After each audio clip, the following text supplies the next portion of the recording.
বীরভূমের পাড়ুইয়ে ফের বোমা উদ্ধার। পাড়ুইয়ের সাত্তরে বল্লভপুর ব্রিজের কাছে মিলল 15টি তাজা বোমা। বোমা দেখতে পেয়ে পুলিশে খবর দেন স্থানীয়রা। বোলপুর শিউড়ি রাস্তার ধারে উদ্ধার হয় বোমা।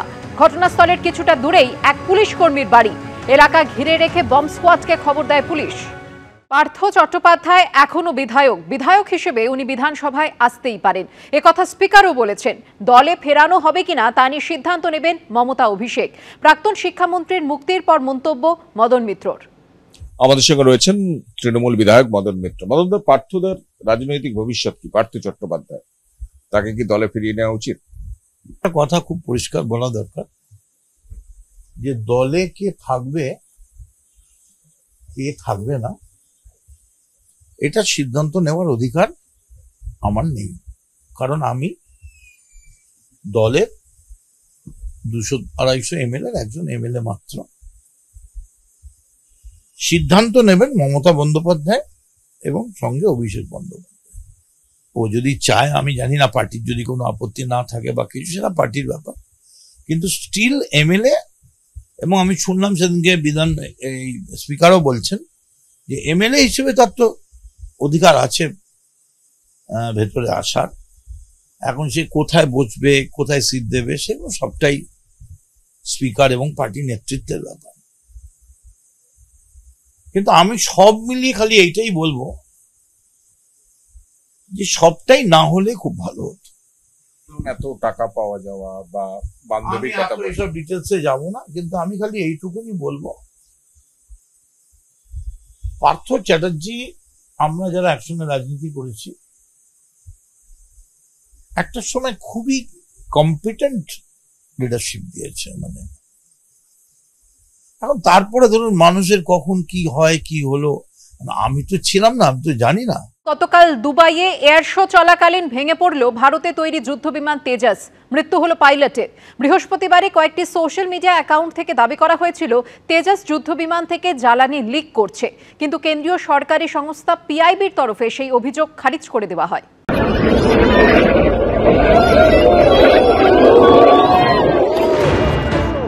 বিদেশের বুকে ভয়ঙ্কর আকাশ দুর্ঘটনা।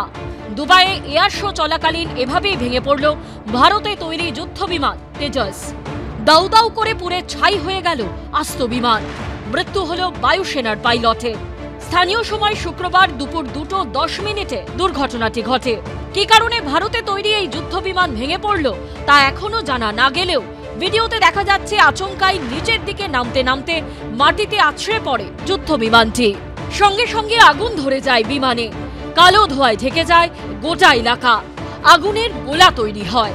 মৃত্যু হয় ভারতীয় বায়ুসেনার উইং কমান্ডার নমনভ স্যালের। তিনি হিমাচল প্রদেশের কাংড়ার বাসিন্দা।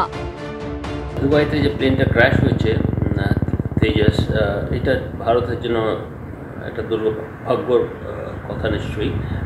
There is a loss of life of the pilot. পাইলটের একটা ভেরি এক্সপিরিয়েন্স পাইলট।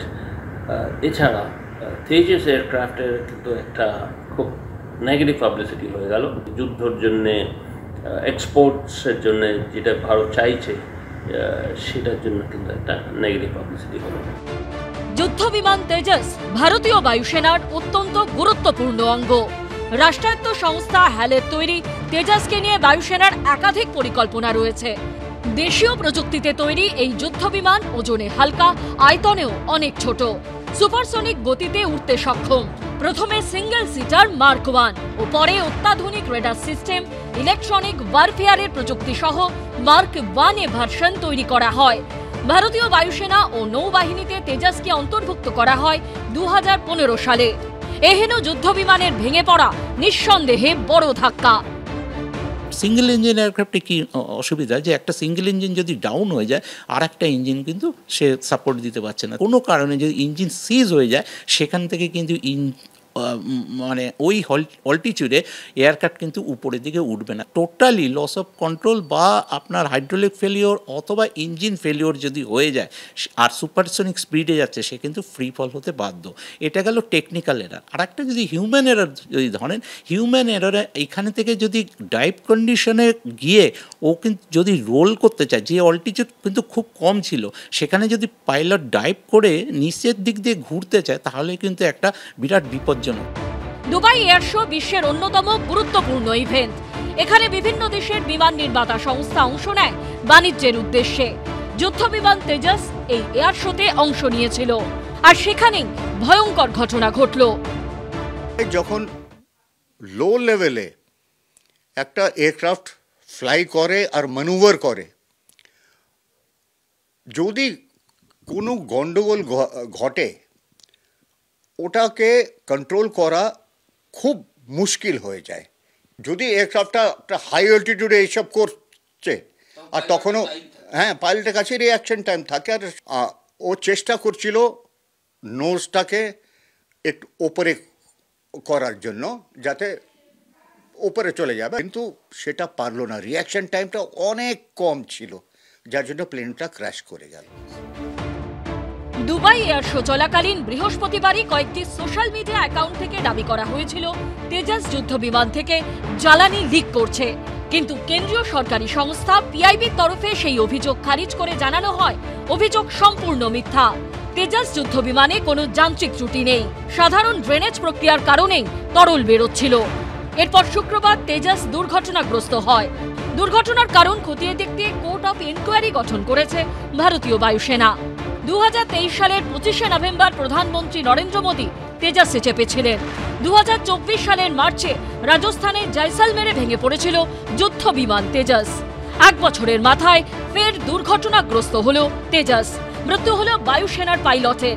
প্রতিরক্ষা মন্ত্রী রাজনাথ সিং সোশ্যাল মিডিয়ায় লিখেছেন, দুবাই এয়ার শোতে প্রদর্শনের সময় ভারতীয় বিমান বাহিনীর একজন সাহসী পাইলটের মৃত্যুতে গভীরভাবে শোকাহত। রাহুল গান্ধী বলেছেন, দুবাই এয়ার শোতে তেজাস দুর্ঘটনায় সাহসী আইএফ পাইলটের মৃত্যুতে গভীরভাবে শোকাহত। তার পরিবারের প্রতি আমার আন্তরিক সমবেদনা। দেশ তার সাহস এবং কাজকে সম্মান জানিয়ে পাশে থাকবে। দিল্লির প্রাক্তন মুখ্যমন্ত্রী অরবিন্দ কেজরিওয়াল সোশ্যাল মিডিয়ায় লিখেছেন, ভারত একজন সাহসী বিমান যোদ্ধার মৃত্যুতে শোকাহত। দুর্ঘটনার কারণ নির্ণয়ের জন্য দ্রুত এবং যথাযথ তদন্ত প্রয়োজন। আমাদের পাইলটদের নিরাপত্তা এবং জীবন অত্যন্ত গুরুত্বপূর্ণ। ঐশী মুখোপাধ্যায় ও ময়ূক ঠাকুর চক্রবর্তীর রিপোর্ট, এবিপি আনন্দ। এবিপি আনন্দ, এগিয়ে থাকে, এগিয়ে রাখে।